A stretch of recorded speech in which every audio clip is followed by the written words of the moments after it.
why you did a thing. And we can give your thought processes out there, which is what people actually want to hear, rather than my guesses at them. So yeah, nice work. And it is his third different ban in this week already. And I seem to remember that he was quite a unique banner man last time around as well. He obviously puts a lot of thought into these. Yeah, lineups is Rami's strong suit for sure. If we go back to the specialist weeks where Rami was just destroying people, it was because of his ability to read the metagame. And he had that one week where he just brought Face Hunter and Specialist and just destroyed everybody. And I thought that was very cool, especially like his secondary and tertiary lists all had like very targeted strategies. If I had to say, you know, what Rami's strength is, it's definitely in lineup building and lineup strategy. And again, we'll see if it's going to pay off. Obviously, this doesn't make him exceptionally favored, but it makes the series a lot closer for sure. It does mean that he gets to play the D6 Warlock, which, you know, in the right hands is probably the best deck in the metagame. It does have some pretty hard counters, one of those being Celestial Druid. But because he read Dimitri's strategy, he gets to eliminate the Druid and, you know, have that go for him. So gains a pretty big advantage because of that. Dimitri, just one. Wait a second. He's not supposed to have one of those. He's got one. He can't really do anything with it, but it's a 3/4. That's all that matters. It's not a bad spider tank. Yep. Or shark tank, as they play in Rogue now. Yep. Rami does pick up the Soul Rend, which is going to be good to remove the first wave of board pressure. Has the Stealer of Souls, which, you know, because this is a combo deck, there are some, you know, must-have cards, and I think if you like burn both Stealer of Souls, then it becomes difficult to actually win because your quest completion is so far delayed. And that's the only thing the deck does is complete the quest and kill a bunch of stuff, sure, but complete the quest is goal number one. But because he has at least one Stealer of Souls, it would hurt to lose a Dark Glare as well, because that means, you know, he'll have to do his pop-off turn over 2 turns. It won't be an I lose situation if Soul Rend does discard some good stuff. Dimitri really doesn't want to do this. He's trying to work out what else he can do to have a good reload, of course, of this Soul Rend that we're talking about. And he's going to roll his eyes or nod or something when he sees this. He tried so hard not to play into this, but all the other options are pretty shoddy, so he's ended up having to do it. Yep. Rami has the option to kill one of these first with Drain Soul and then Soul Rend. I'm not getting any younger. Would, you know, to try and eliminate the risk of getting blown up. So if he discards double Hand of Gul'dan and second Backfire, then he's in a rough spot. Oh, there's a Backfire and one hand gone. All right, so now his ability to draw cards with the Stealer of Souls that cost health is severely limited. Free admissions are still okay, but you know exactly what you're going to draw. It's hard to continue the chain. Evolve! Sorry, that just gets rid of Stealers and Dark Glares and things. Yeah, but if they're on the board, they probably already did their job. Sure? I guess. I'm picking Spores here. Wait, what even is this? I think that's why I sort of got excited by the Evolve, but you might be right, it might be Spores. Oh, it's in Trap Sorceress. I was like, in what world do you get to discover 3 spells in Shaman? But it's the Sorceress. I was like, where's the pick both option? Like, you think spell damage maybe made Guidance even better? Yeah. That'd be great! That's why I'm not a game developer. I'm having an idea that spell damage can affect Discover and make it better. Anyway, back to reality. Yeah. So there is worlds where you can play the take it slow and just kill everything strategy as D6 Warlock against Shaman. Because you have a lot of removal. a lot of Yeah, the spot shaman removal. doesn't have much in the way of actual board threats. It does, however, complete the quest and hit you for a lot if you're not careful. Yep, Depending on and the the build. charge calls. Charge calls you have to be worried about as well. So there are some things, but now Rami pretty much needs the second Hand of Gul'dan before he can win the game. Oh my, what a hand. Oh, geez. Well, maybe not. Maybe maybe all he has to do is twiddle his thumbs and plop a plop a... Oh, no! Oh no, that doesn't even do anything. Can't even attack! Countered his opponent's showstopper, which he hasn't got. Yeah. First Stealer of Souls, he can feel free to use. He has second Stealer of Souls and Dark Glare in the deck. If he hits Hand of Gul'dan here, he's just the best gamer.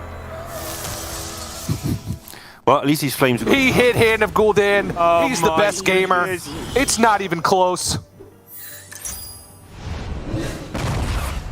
He doesn't have anything to continue the train, though. So, I'm going to... okay. I'm going to go out on a limb here and say this is certainly not lethal. Because once he actually plays Tamsin, if he would even be able to get that many mana crystals, which I think he can get up to 5. That'll bring him up to 3. Oh no, it only brought him up to 2. Yeah, that's it. He could free admission if he wants to try and guarantee second Stealer, but he has no card draw left in the deck, pretty much, except for his life tap. Okay.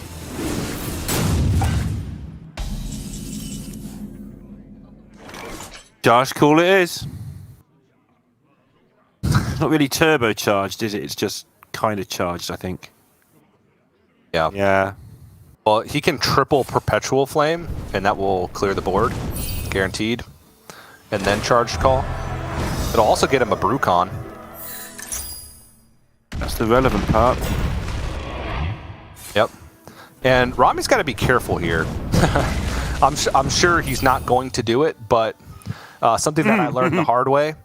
If you use a health-costed Nightshade Matron to complete the quest, it will discard the Tamsin quest reward. I know Saddle's going to laugh at me for even having to say that. Because he's just so good at D6 Warlock. He just knows everything, every interaction. But yes, it happens. Put him in the same room as a Moarg and anything. Whoa. I don't like the Perpetual Flame here because right now he's... Oh, never mind. He wouldn't have mana next turn anyway. Because he still needs one more Overload card to actually complete the Brucon and will only have 5 mana next turn. Okay. There's still a Dark Glare left in the deck. Don't do it. There's also a Drain Soul and a Touch. So he's got some ways to ploop his life total back up. Plop. Is that how it goes? Yep. That's not the life total noise. I'm sure it's not. All right. Tamsin. Plop. I think we're starting to fragment. Okay. I'm wondering against anyone that isn't Gabby or Blythe if you just leave up D6 and test your opponent. Now, Rami so far is passing the test. I mean... But I'm not so sure. Yeah, he might be isn't. So he needs to School Spirits, Nightshade Matron, trade. But in Rami's And case... Unstable Shadow Bolt the Death Rattle. Or not now sure he's got to much- hope that the Death Rattle's out 7 damage.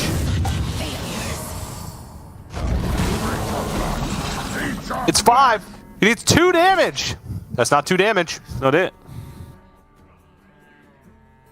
That was a little bit of a botched turn, though. Yeah. I'm it's because I thought he was going well, and then it just turned. So he needed to free admission. Did he have enough mana to free admission? Yeah, he needed to free admission first with the Stealer on board. The free admission would have pulled Dark Glare out of the deck that cost health, and then Dark Glare, and then start playing his spells that cost health.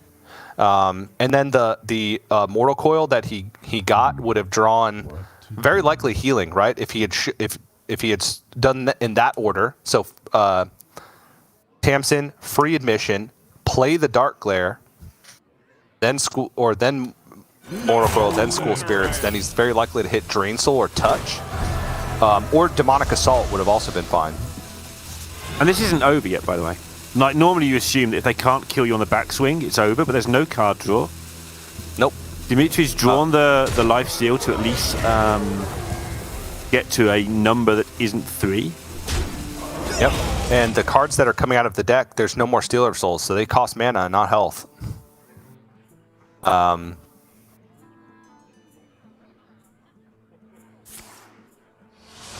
Yeah, usually it ends here because the fatigue will just win the game, but it's not there yet. Yeah. Drain Soul's a good pickup. Brukan into many things next turn, if there is a next turn, would win the game the other way. Does that School Spirits cost mana?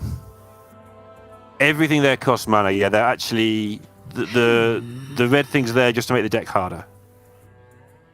Yeah, it's just on Spectate, I think. I don't know if that's... It is, yeah. I don't see that happening on me. If it costs health, it has that weird little glowy effect. So I think this is probably just School Spirits and I must hasten. Demonic I'm Assault, not getting any younger. and then push the 7. I don't know, maybe he's worried about just straight up dying. 9. But would 12 be that big of a difference? Probably, actually. No, actually not. 12's still 4 3s, so this deck deals in 3. So yeah, there's not much difference between 9 and 12.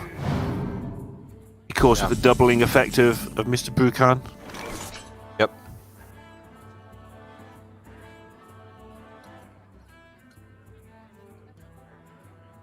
Brukan, Wand Maker. Sorry, Brukan, Perpetual Flame, but Wand Maker getting a overdraft would be fun. You don't pick the one, see? Elements unbound. Oh, it's so close.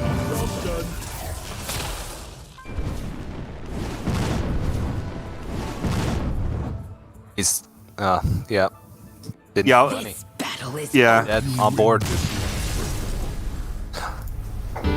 A rough ending, but Rami got there in the end, and just the sheer amount of removal in this deck, showing why, even if you don't have the most fantastic panouts or, the most fantastic execution on the actual pop-off turns, you're still, I wouldn't say likely to get there, but you still can get there.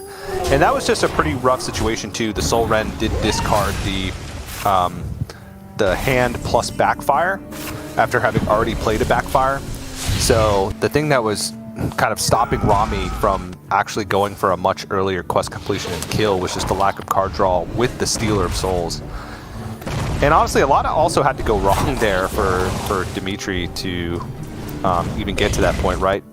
Yes. Getting Perpetual Flame from the Discover and then drawing Runner, Perpetual Flame. But I liked what he did with the resources that he did have. It was still reasonably close at the end. There was still a world where he could have gotten there. So we shall see. But D6 Warlock lives on for Rami, and Dimitri has the Shadow Priest left, and he's playing Handlock.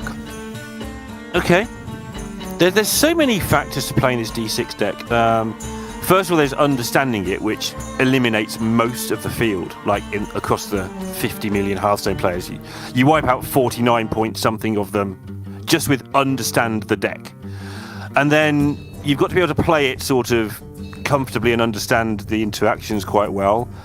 And then you get to the point where you're still comfortable, because it's obvious that Rami's comfortable. And then you get the next level, which is you've got to be able to do it under pressure on a broadcast playing to get to the World Championships. And each of those bars, Rami's up to, like, from that performance, all but the top bar of this deck. He was playing very comfortably. He obviously understood the interactions, blah, blah, blah. But when the pressure really came on the last turn there, it did get a little bit weird. Yeah. It's hard. You know, you have to recognize the patterns and sequence things nearly flawlessly if you want to be able to have those perfectly executed turns, like quest completion turns. For Warlock, Point out. sometimes just get almost there, but then play Tamsin, not do anything with it, and then leave yourself at like 6 health. I mean, everybody's been there when they're learning this deck. Dimitri there threw away the Altar of Fire, which obviously is a card that I think we'll see more and more in this, because it activates your bristlebacks and stuff. Not particularly relevant here, but interesting to see that card in the deck starting to make an appearance, because it's an obvious card to put in, but there's no real space for it. So curious to see what he dropped for that. Yeah. Battle Master by the looks. Oh no, he's only playing one null? Maybe? I'll work it out. He's playing 2 nulls, yeah. Okay. I don't know what he cut. The trouble is the lists aren't quite standardized yet anyway. There's still quite a lot of personal taste in those. Surrender played a very slimmed down version in APAC, for instance. And now we're seeing Dimitri's kind of playing the other way around. He's got everything with the NFL and the Gnolls and the Flesh Giants, the whole package of big things, which is the version I think is the most pleasing in terms of pulling in one direction, like I was talking about earlier.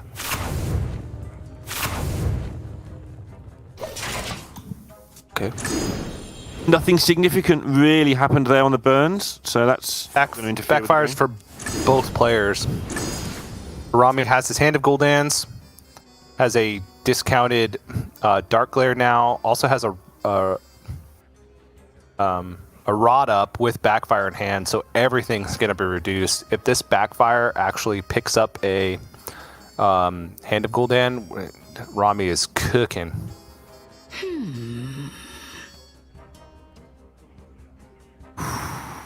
He's thinking about hand space, I think, and whether or not he just wants to tempo this Dark Glare. Especially given he has another one. Yeah, another one that's going to be reduced, and twice. So if he plays it, he goes down to 6 cards. Next turn he draws his 7th. He backfires and goes up to 9. He can't tap unless there's something on board, which you fully expect there to be something on board. He could tap, get the last quest completion for the Rod as well, double discount, but he opts not to play it.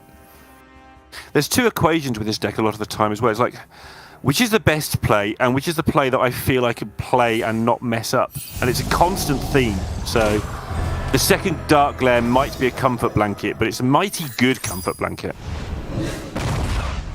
Makes going off so much easier. Yeah. Bones to gnaw on.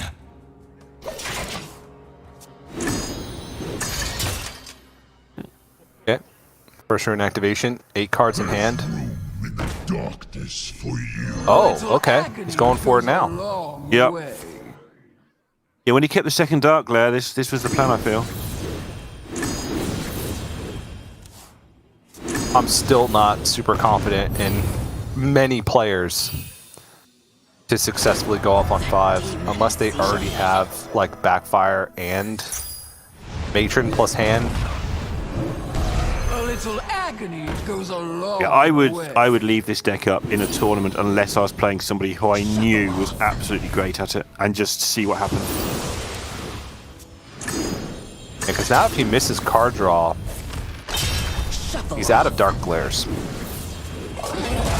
He missed card draw.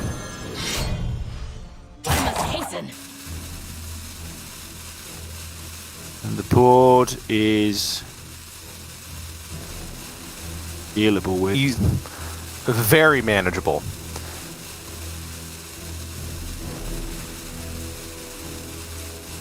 Oh dear. Oh dear, indeed. Dimitri's very, very focused when he plays the game, isn't he? Focus, the Too word that much. you would use. Laid back? Or Comfortable? You're bored? yeah. Okay.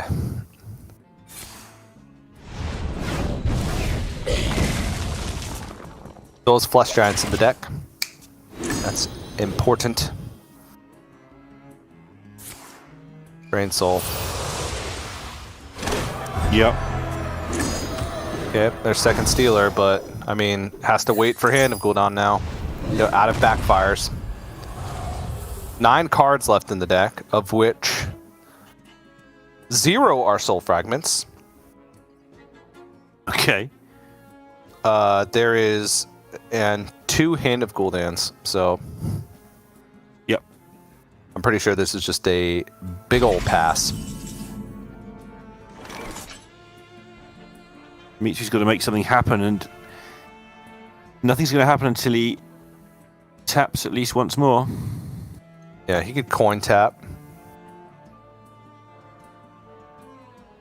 He was reasonable. Allow the Baron Scavenger to come out for free. Spend a coin to reduce a card in your hand by 5. Seems good. Oh, and 2 health. Ooh, scary. Yeah. Okay. So now he can make some stuff. Actually, Neil, it's really only 1 health. Because he still Why? has the second quest completion, and that'll heal back 3, Okay. which is But he roughly half of 7, the total health needed to complete the second quest line. I see. And 3 being roughly half of 7. You've been casting with me too long. Terrible estimate.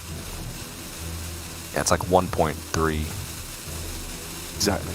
damage. Right, get some stuff down, and hope they don't have blasters. Get accustomed to the smell. There you go. Rami tap pass, and then Dimitri play Battle Master, and the game's over. Yeah.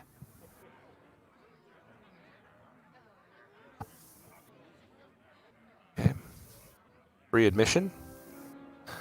There's still 1 Nightshade Matron left. What is taking so long? It's just going to be Hand of Gul'dans and Skull Spirits and nothing else the way it's going. And the irritating Demonic Assault, which is actually really relevant right now, if he gets that as well. Buys time, potentially. This is not really relevant, it's vaguely relevant. It'd be a much better phrase. Completes quest, and is going to be able to get Tamsin online as well. Finds the Hand of Gul'dan, and that should be lethal next turn. I must hasten. All of Stormwind shall stand on. Should be a next turn, you would think. Oh, there's 100% next turn. It costs 4? What have you been doing?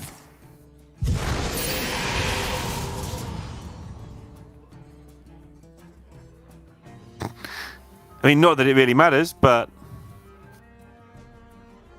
what have you been doing? You get accustomed. If he heals up enough, maybe it's not lethal, but there's another Hand of Gul'dan if Rami Yeah. goes Stealer Nightshade and then hits the second Hand of Gul'dan to hard cast. He has 6 actual cards left in his deck, plus a tap. He will be going into Fatigue. That's a lot of extra damage. Yeah, he'd be incredibly unlucky to miss here. There's probably a setup that makes it not happen, but like you just described, he's drawing 5 cards this turn. He's only got 8 left, Yeah. and one of those is a fragment. So. One of the things that could mess it up is if he actually draws the second hand naturally off the top. I mean, Dimitri can heal up a lot here. That's one thing. And play a Flesh Giant. Ah, maybe it's not lethal. He's up to 30. 30 is going to be... Oh, he's got all the way? Okay. Oh no, he didn't. He didn't use the second bristleback. I thought he was going to. He got to 26. Did he draw hand off the top? Yes, no. Matron. There's room in the darkness for you. And 14. I think he's got 22 points of mana left in his deck, which can be converted to damage, is why I'm talking about that. It will be 2 points of fatigue as well. And Oh no, the rod. No, you're the rod. It reduces the 2. Oh, Unstable Shadow Blast as well will actually get max damage. It'll be 6 damage from that. 5 damage from Hand of Gul'dan.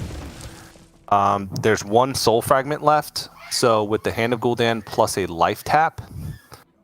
Oh, he's actually gonna just burn the rest of his cards and go into fatigue with Soul Rend. Yeah, no, this is smart. oh, then he'll get even more. I think you just want to burn it all. The problem is now he doesn't... Oh yeah, he can Unstable Shadow Blast his... Yeah, but he's also burning away cards that cost health. Yeah, I think this is wrong. Because... Oh, he killed him. Well, then it's right. Yeah, because now he can tap, which deals another 6. And then Unstable Shadow Blast, which deals another 6. Yeah, he got him. That was correct. Okay. I think he could have done it the other way as well. The rod was the only thing that I was curious about, because the rod was discounting the health cost of the cards. Sure. But he's guaranteed to hit the other hand as well. That's why... Anyway, he won. No, he had played both hands. He discounted the first hand and then played the second one. He didn't have another hand in his deck. He didn't have any more card draw in his deck. I missed the second hand somewhere. My bad. Then it's absolutely correct. My bad. I think this was max damage. I think if he had gone about it the other way, he would have been a little bit short. Yeah, I think you're right. Sorry, I thought we were still on the second hand, but yeah, it got reduced. So yeah, 2-0, and that was much more confident looking. A bit weird that he went off on turn 5, but it worked. I don't know if it was always going to work. Like from... Yeah, it wasn't as flashy as some of the other turns, but it gave him so much quest completion that he was able to still get a very early Tamsin down, and then he was able to kind of sit back and math it all out, right? So I think that was really smart. Yeah, by not being dead is on the next turn, which you normally are if you mess up. Yeah, no, he was plenty healthy. There was no threats on the board from Dimitri. A handlock needs multiple turns to set things up. Like we said earlier, they're very face up with their strategy. They're not going to kill you from nowhere. Their damage from him is limited to pretty much just the quest completion. And then maybe if they get Tamsin, but that's like a tertiary win condition for them. It's rare that handlock actually gets to Tamsin unless it's a super grindy matchup. And so he understood that if he just got enough quest completion with the first Stealer and Dark Lair, that all he had to do was keep clearing up the board and then wait for Hand of Gul'dan, and then he could pop off with the second Stealer and get there. The only downside to this play would have been if his Hand of Gul'dans were all the way at the bottom of his deck. But if they were all the way at the bottom of his deck and he was continuously waiting to pop off until he drew them, he wouldn't have got there anyway. So But yeah.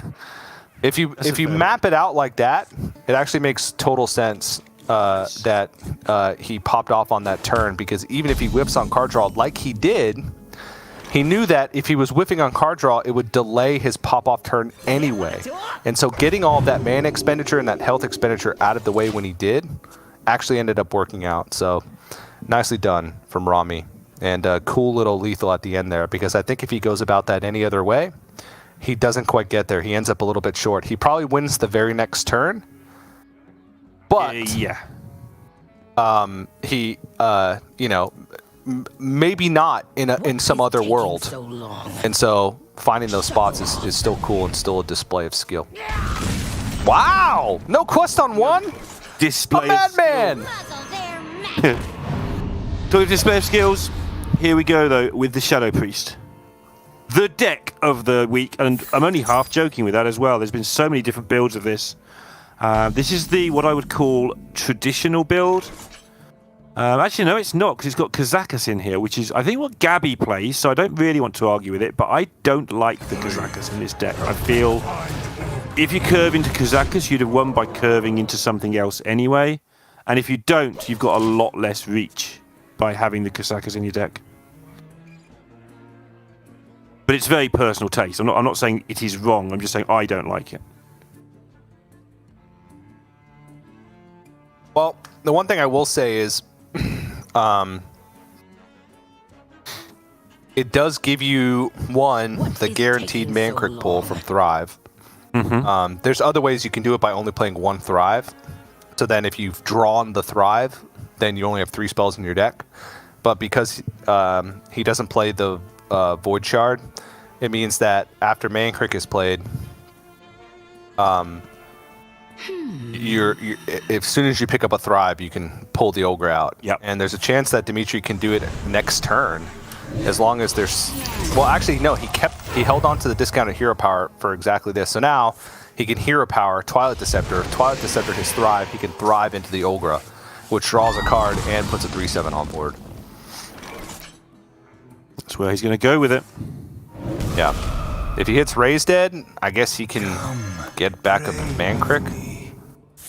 Yeah, it's not a disaster, is it? Like it's by far the worst option, but it's not. Nope. Now that's worse. Now it's a bad option. Yeah.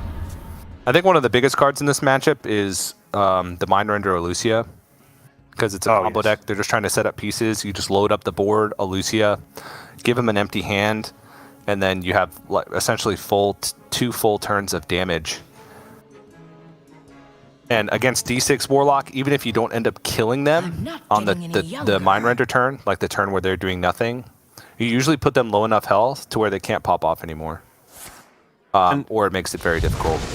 That's actually another thing in favor of not having the Void Shard. You sometimes find you a Lucio and they trade your merchant and find a Void Shard and kill your thing and gain 4 health, and suddenly your Lucio has actually hurt you. So not giving your opponents the option to get the lifesteal element of that is relevant in the build, to be fair. I must consider. I think I'm still taking this Raise Dead. There's 2 Cult Neophytes in there. Other option is to go, which he still has, because Raise Dead's free, is to go like Guardian Og Merchant, Tour Guide, Traveling Merchant, just to put big stuff on the board. It's Mankrik Cult Neophyte. Nice. Oh. Nice. And he's going to go wide here and defend as much as he can of the board. To try and get a big merchant and neophyte next turn, probably, would be my assessment of that. That's the plan. Protect the big merchant with the neophyte. That's smart. Second matron. This has not been a good pan out for Rami. He's just kind of getting beat up. There's a world where he just plays matron here, and just to try and contest a little bit of the board and say goodbye to either Stealer or the other matron. I don't think he can afford to rod plus tap. What is taking so We've long? seen people rod and tap in these positions before, both in playtesting and in other games, and you don't survive. You have to kill something here, or you just die to most things. Yeah. Unless you tap into Miracle. Lucia's the big one that play would, Not getting any younger. just be conceding to. He does have 3 soul fragments in the deck. And if he does get this hand reduced or find Hand of Gul'dan, then, it pays off. Maybe you do take the risk. I don't know. He taps down to 21, and he takes 6, 7, 8, 9, at least 9. Okay, soul fragment. And Well, we're going to find out. Touch can buy him some time, but now we're looking at very likely Neophyte Merchant. Yeah. Because whatever Rami couldn't do last turn with 5 mana, he can't do with Neophyte and 6 mana. So whatever, you don't know his hand exactly, but whatever he was worried about last turn, he's still worrying about it next turn in the exact same spot with only 1 more card in hand. Yep. So I like this a lot. And this Overseer is going to put 2 more power on the board as well. Stumware. Yeah, 4/5. Just kind of spreading everything out. Free admission is guaranteed Darkglare and Stealer, but if you free admission and then touch the Neophyte, you're leaving 8, 9, 10 plus 8, 18 damage on board. You're only going up to 60 and you die. Yeah, he's dead. Any Real way dead. that he can get the quest to heal him or get some reduction to get 2 matrons down in some situations. All right, that is first quest completion. The demon seed. Drew into Darkler. Drew all of his demons except for one Stealer. Oh well. Yeah. That's And grim. we'll go up to 17, leaving 18 power on board. That doesn't even include the hero power. Has to matron touch. That would leave 3, 7, 14, 15, 16. Yeah, matron touch keeps him alive at 1. Well, then you've got to do it. Yep. I mean, free admission is essentially useless right now anyway. It pulls one. Yeah, he's drawn all the cards. Can't shuffle them back. Oh. Ship it all. You probably put him to 2. Get rid of the matron. Put him to 2. Yes. Yep, 2 and 1 are functionally the same usually with Warlock. There is no light, only power. Interesting he went for this. I might have gone for the man quick because of the chance of getting the direct damage if the board's cleared. But That's a whatever. 5/6. Yeah.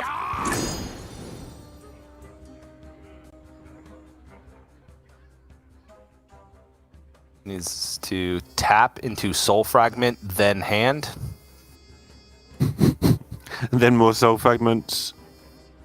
Well, he's only got 2 left. Oh, well. I'm I not don't think he can getting get any out. younger. But you're right, he's got to try that. So. Could go Darkleer. In the darkness for you. A little agony goes a long way. And needs Soul Fragment right here. He had to tap. Like, no matter what he did outside that, he had to tap and hope it was Soul Fragment and then hand of Gul'dan. But that's a rough game. I really like how Dimitri maximized power every turn, right? His setup turns, right? Not going with Traveling Merchant right away, but instead trying to build up the board, set up a pretty sticky board, and then Cult Neophyte to protect it, all the power.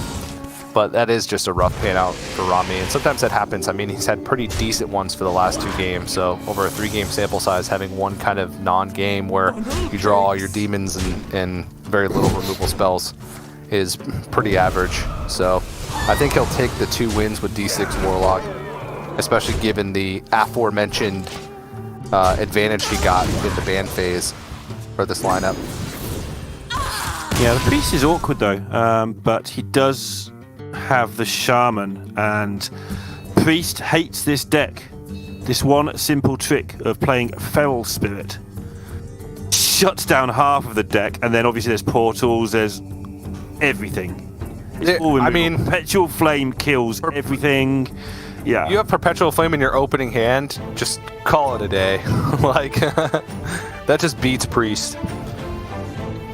One thing I want to highlight here in this game, I mentioned earlier about the 3 health being a thing. So this is a build. It has the chaplains. It actually has all the buffs: the chaplains, the overseers, and the wriggling horrors. So I think we might see why the build has developed this way because of the rise of everyone expecting Quest Shaman. You can't have 3 health minions. You can't have a 0% matchup against 1 card, right? So you have to try and buff your minions, which isn't ideal because then you do give up on... Against heavy removal decks, your minions get removed and your buffs are therefore useless. Like Wriggling Horror's terrible if you have no minions with it, obviously. But we are going to see in this game why the deck is built this way and why they try to make it work.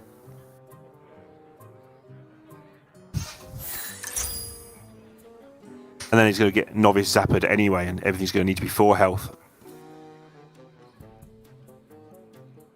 I wonder if he's going to coin a Zapper here. Dimitri could just hero power it, still push 2, and then Rami's left with... he's going to do it? He saw 3 keep from Dimitri, and so he knows he has a curve. Oh my goodness! Go in. Oh yeah. Yep. So this is the bit where you have the other to push 3. Yeah, you have to assess. am I going to ever even try and beat the Perpetual Flame? Like, do I just do this? If you've got Perpetual Flame, I scoop them up and go home. Probably. I think this is the right way to do it. All right, he has a couple chances. Looking for Perpetual Flame, doesn't hit it. Looking for Perpetual Flame, doesn't hit it. Tidal Wave. All right. Chain Lightning. And he has to coin. He doesn't have to, but I mean, might as well. Yeah. Well, he's got to consider keeping it for the what, Neil? Because he's overloaded by 2 anyway. Yeah. Just gonna play it. Maybe it'll get a hero power out of him. This is 10 damage on board. Doesn't seem like it, but it is. That's just on board. Oh! Oh my goodness! Neophyte just shuts down so much here. It plays off curve though. Hey! Yeah, it does. I think you just The go Overseer's- for Overseer. Yeah. Trade the 2/1 to protect your investment. Yep. Yep. And then next turn you go Deceptor and Neophyte.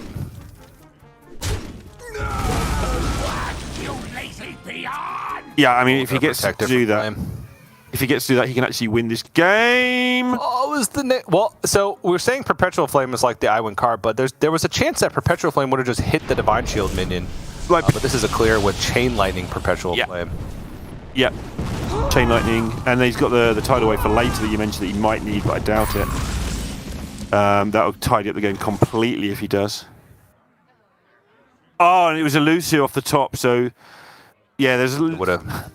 the closest thing to a wry smile on Dimitri's face there that we'll ever see. I would have won the game. Yep. Come, pray with me. He's feeling it. He knows that when you start doing this as the priest, the end is nigh. I mean, Rami has 1 mana, and Dimitri has the Cold Neophyte. Got the Slogger. Oh my goodness! All right. Well, this is the hand that could get it done. You Neophyte, you dump your 1-drops, and then the next turn you lock it out with a Lucia. Do you have to wait till the next turn? Can you go attendant, Lucia now?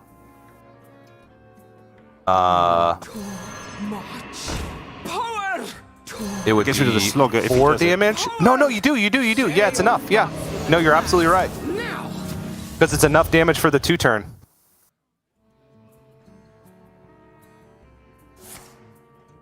Your thirst for victory. He gets a lightning bloom and another shot to the face just in case. Yep. Yeah, that's plenty for the 2-turn. And that's not enough. That's lethal damage showing on board. Yeah, good spot, Neil. We got one. The 2 attendants Cool. add up quick. I was like, that's not enough for a 2-turn. I thought that Cold Neophyte would be enough to lock it out, but it was not enough. Gets a taunt totem. Taunt. That's enough flame. Probably. Still not enough. Oh, wait. Divine you Shield sure? might be enough. This might be enough. Now.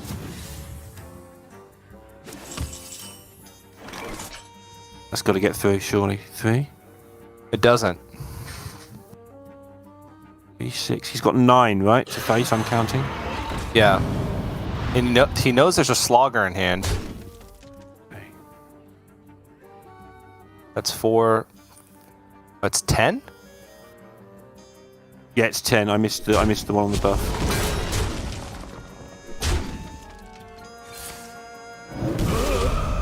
Oh, no, it was lethal. No, you're right. He got through. Because the double attendant doubles up the hero power, and he actually had the wriggling horror on the other attendant, so that ended up being two extra damage, or 4 plus 3 plus 4, 11. Yeah. Woo. That was tough. That was a cool spot by Rami with the taunt totem, though. Give it health, give it divine shield and health. It was close, but Dimitri was able to pick up that wriggling horror. So all tied up.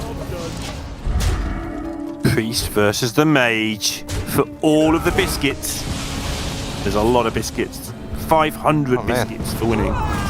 Lethal is so hard to count with attendance. My brain hurts. I know, because you count them all up, and the easy way to do it is just add up the extra damage afterwards, right? You work out what normal damage would be. Yeah. And then just add it all on like Savage Raw. Yeah, so normal damage in that case would have been 5, and then there's 2 attendants, so each one does 2 more, so then it's plus 6. Yes. 3 things that are dealing damage.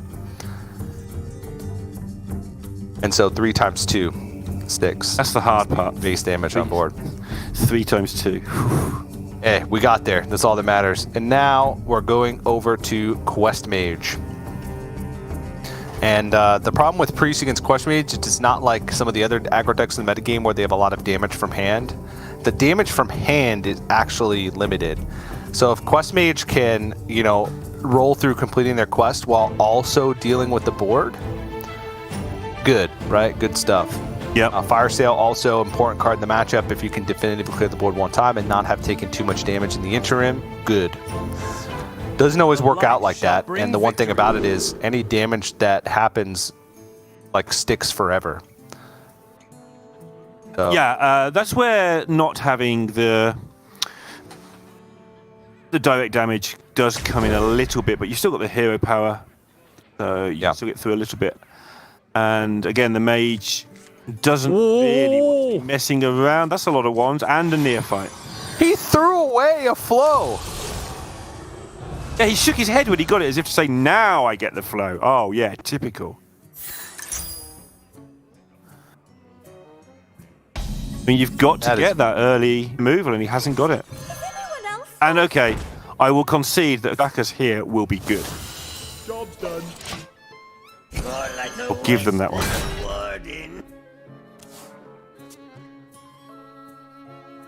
Hold on, I'm looking up something wrong. So... Encanter's Flow is kept 98.4% of the time. 98.4% of the time kept in the mulligan. They're doing it wrong. The only other card that's kept more is the Quest at 99.9%. How often is it kept against Priest?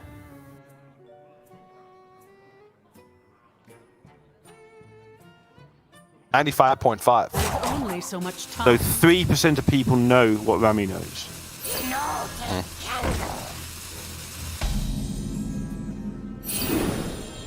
Okay. I mean, I get it. You're mulliganing for removal. I'd still keep it. I'm not saying it's wrong. I would still keep it. Rami just... Yeah, I probably wouldn't be able to bring myself to throw. Just Dimitri's got a decision to make here about not just what he's doing this turn, but when he's going to play this neophyte. He can assume he'll get something to play next turn. He may not, but he can assume he will. So he's holding the neophyte and going to try and keep it as long as possible. Probably just one more turn to protect his board from the AoE. But his board is self-protecting from that AoE because it is some large beasts, creatures, and gentlemen.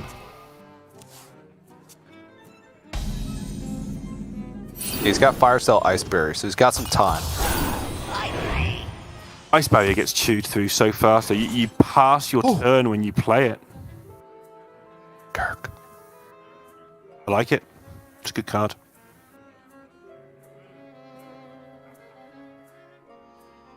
It's gonna be so hard to do that. Your fire sale means nothing to me, Rami. I'm just not buying it. Yeah, honestly, when would he have time to play Flow? I don't know, though. Maybe you just play it and then just hope that everything pieces itself together. I don't know. It's such an interesting decision, though, because Flow is such like an iconic card for Mage. It has been all year, essentially. Yes. That thinking about a matchup where you don't keep it, right? It makes sense, though, because how do you beat Priest? You literally just kill all their things. And Flow doesn't kill a thing. Yeah, and your other stuff kills the things easily enough without being reduced, right? Yeah. And you've got to kill them quickly. Look at this mess that's coming in now. Yeah. These are just monsters at this point. So here's the tough decision, right? Dimitri has to decide whether or not he goes for Golem now and picks a 5 to curve out, or you go Colt Neophyte Wriggling Horror now, Golem for 1 next turn, and try and hit buff all minions. I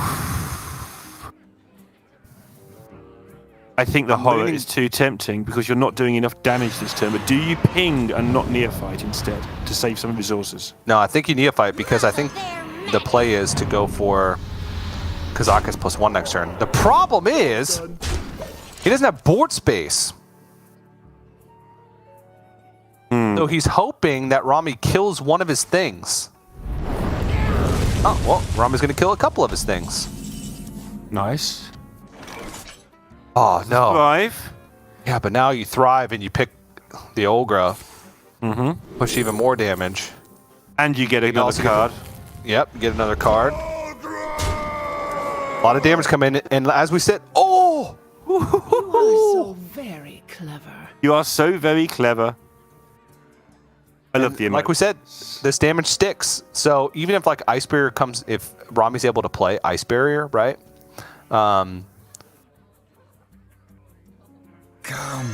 This doesn't Like this do is much. still, yeah, and he could just be on a hero power clock.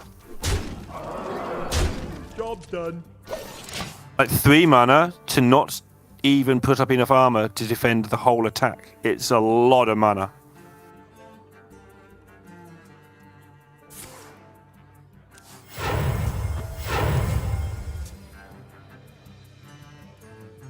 Okay. I don't even know what portion of the quest he's on. I'm gonna say could he Ice Barrier, completing 1 portion, and then start to move towards the second. Yeah. I don't know. if I'm Flurry. honest.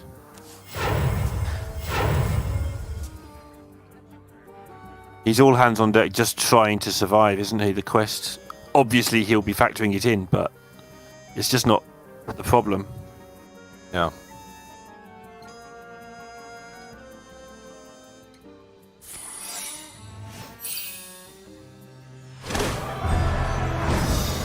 Only so much time. It's too much stuff. First Yeah. flame and then flurry. Then hot streak, ignite, and then flurry. Okay, that's the first turn that even looked like a Hearthstone turn.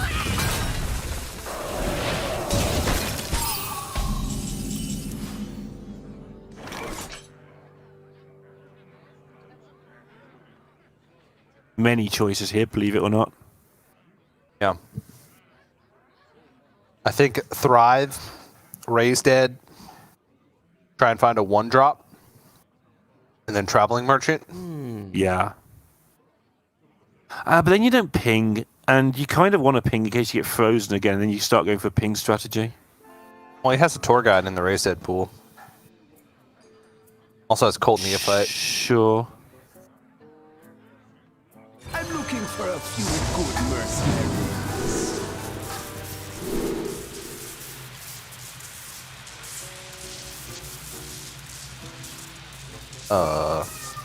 Divine Shield, I guess. Yeah. Oh, I went for a Frozen. 5. Are you going to have any minions next turn? Do you feel lucky? You've got to go for it, right? Yeah, he In won't. fact, he's going face. Means he took the +2, right? Yeah. Because otherwise he wouldn't go face. Okay. Rami's got to clear up a bunch of this stuff, though. Which he does have the resources to be able to do. It might get icky if he chooses to rely on the devolving missiles, although he knows that the Kazakus has been played, so he's going to be very, very scared of that.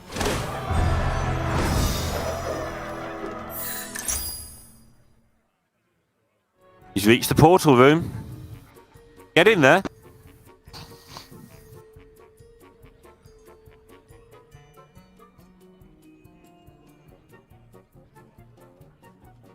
Whatever shall I do? Which 8-drop would you like in your deck that's really struggling?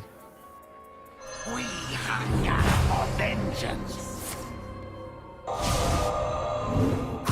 15. It might be enough. I Oh, thought that. snap freeze. Oh my! Only so much time. I thought that the block was not going to be enough. I mean, obviously, 8's a lot, but he did find time to play the block and clean some things up on the same turn. Yeah, this is quest completion.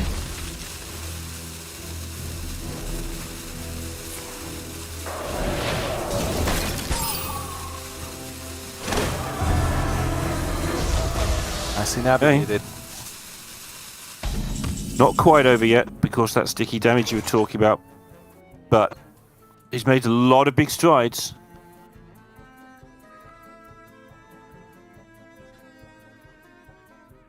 Huh. And suddenly all the synergy sort of starts falling apart. You get to 7 mana and all these 1s, 2s and 3s are no longer doing what you want because you've used the synergetic ones. Yeah. I think we're deviating from Golem here. That's the question, right? If you're Golem, then you kind of want to play the Attendant to buff something else, but then you don't get to hero power and you don't spend all your mana. I wonder. If he thrives here and hits Raise Dead, he's got like 4 mana to work with outside of Void Attendant. Do you want to play the Attendant now, or do you want to wait until maybe you get a mystery board with lots of minions on it? That's a possibility. I like this. This makes sense to me. Alright, he is going to attend it in Golem. Yeah. Yeah, if the turn doesn't make sense, then start with a tradable. That's almost a rule of thumb these days, right? Alright, that's stuff. Lethal next turn.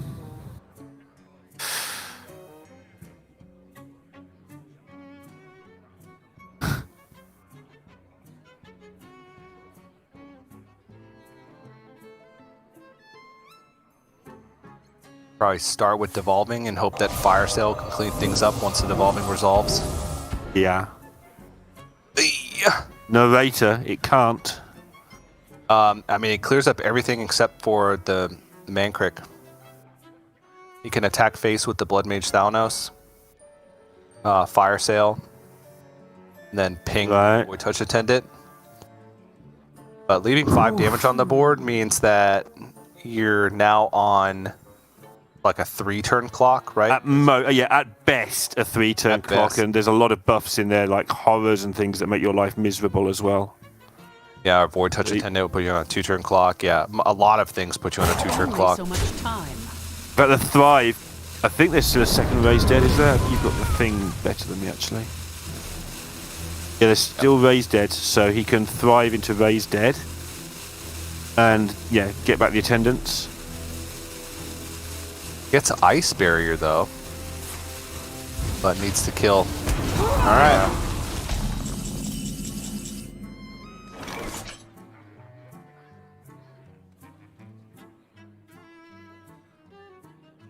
I think you start by trading and then Thrive, but maybe there's no other spells than just the Raise Deads anyway. Yeah. Yep.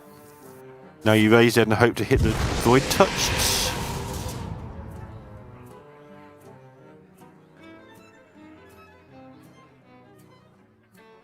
Kazakas for the mini buff? No, it doesn't help. Oh. No, doesn't help. A fine purchase. This is probably Chaplain freshman hero power. Yeah, what do you want a Chaplain? It's not as obvious a question as it sounds. Mankrik. Not as stupid a question as it sounds.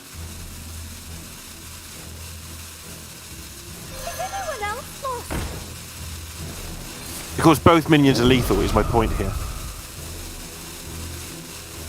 Do you want to spread it, or do you want to have one big Mankrik? Yeah, but if like Ice Barrier comes down or Sure.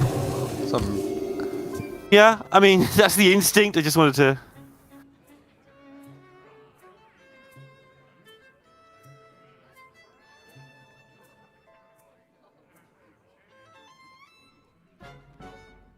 Fireball Ping Barrier. Whatever shall I do? But then you're dead over 2 turns to just hero power. He's never going to attack into the barrier. Right, exactly. The only time he attacks into the barrier is if he wants to, because he's got a buff from a golem or something. I demand answers. Yeah, and because of that, he knows he has to kill next turn. So he's dead to any point of damage.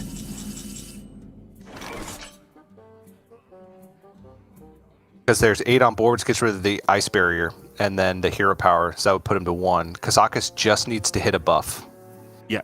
Yep.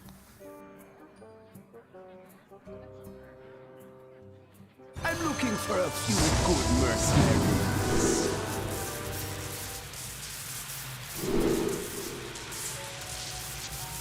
Now those matter. He's going to think through every option, though. He's not rushing through it just in case he doesn't hit it. There it is. Give your minions plus There one, it plus is. 1. And that'll do it. Reverse sweep! TJ with the priest that we're going to see a lot of different versions over the next few days. And Yep. despite the ban strategy, it turned out that the priest was good enough. Yeah, I mean, Rami even said it in his explanation that his go-to ban is Priest because it has good matchups against a lot of his decks, right? But he felt that if he had just banned Priest and Dimitri had still banned the Hunter, that Rami would have been cornered by the Druid and not have any good matchups for the Druid left remaining. So I still think that overall Rami gave himself a better chance to win by reading the strategy and banning away the Druid because it just would have wrecked like all of his decks. But in the end, he still got by the Priest, which happens, right? I think he had some opportunities in each of those games, right? He had a terrible pan out in the D6 Warlock. And the Shaman game as well, just one card off the Perpetual Flame, which that matchup pretty much hinges on Perpetual Flame removing the first push from the Priest. So I think he had to have some of those more pan-outs to lose some of those games against Priest. But I do want to give huge credit to Dimitri. A lot of these Priest turns were very difficult. Because Priest is one of those decks that just, you make one small error, your whole board is gone and you lose the game because that's all you have is a board. And I thought that he maximized his power and his pressure each and every turn. He played around the cards that he needed to play around, and Priest is scary in the right hands, but it's a house of cards, man. A rogue wind will blow it all down, and you start from scratch, and you usually lose the game. So, well done, Dimitri. He'll join Monsanto! His first win! His first group win ever in the history of Hearthstone! Which is nutty because he has been consistently one of the best players in the region in the multiplayer tournaments. The Masters Tour tournaments, like. Yeah. Huge tournaments. So it's crazy that he hasn't won an 8-person group. But that's how it goes. This is how tough this is. A big shout out to Rami. I love Rami's attitude. I love that he's willing to share things with us as well. But I am glad to see Dimitri get one on the board. I think he's had it a bit rough the last few times we've seen him. So nice to see Dimitri show us what he can do today. And we'll be seeing more of him going through in this obviously stacked top 8, and once again for the second week running, good mix of the newcomers and some of the more established names.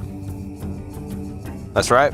Yeah, we got some nice ones. Going to start things off with Fled versus Language Hacker tomorrow, and then, oh man, Argentinian players, they're just facing each other. That's all they're doing. Naganon versus DimitriKazov, Hales versus Dreadeye, new versus kind of new. And then Monsanto versus No Hands Gamer, old versus kind of old. Yeah, I just think, I always, when you Theme say that, I'm like, which one? And then I think, oh yeah, No Hands Gamer has actually not been around particularly long. It's sort of 3 years, sort of 20